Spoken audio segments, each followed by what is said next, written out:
नांदगाव पोलिसांची मोठी कार्यवाही. पाण्याची मोटर चोरणारे चोरांना अटक करून जेरबंद केलंय.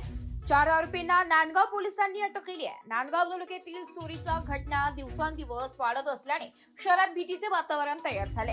तालुक्यातील तळवाडे शिबिर येथील शेतकरी बाळासाहेब सटाळे यांच्या विहिरीतून पाण्याची मोटर चोरीला गेल्याची घटना घडली.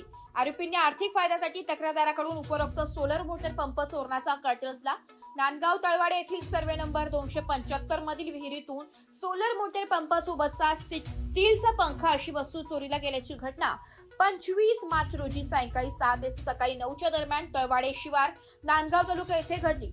तक्रारदार बाळासाहेब बाजीराव सटाळे राहणार तळवाडे तालुका नांदगाव यांच्या फिर्यादीवरून नांदगाव पोलीस ठाण्यात आरोपींवर 303-2-35 अंतर्गत एफआर क्रमांक 124-225 गुन्हा नोंद करण्यात आली आहे. राहुल भाऊसाहेब मोरे, पुंजराम महलोजी वाघ, गोपाळ सुभाष पवार, युवराज नाना पवार, ज्ञानेश्वर गोरख पवार असे आरोपींचं नाव. हे सर्व राहणार तळवाडे येथील रहिवासी आहे. आरोपींकडून पांढरा स्टीलचा सोलर मोटर पंप, अंदाजे 3 फूट 3 इंच लांबीचा सोबत स्टीलच्या बॉडीचा 2 फूट लांबीचा पंखा असे मौल्यवान वस्तू हस्तगत करण्यात आले असून पोलीस निरीक्षक दिगंबर खदाणे यांच्या मार्गदर्शनाखाली सहाय्यक उपनिरीक्षक सानप पुढील तपास करीत आहे. एसपीआरटी न्यूज साठी जिल्हा प्रतिनिधी विजय बडोदे, नांदगाव.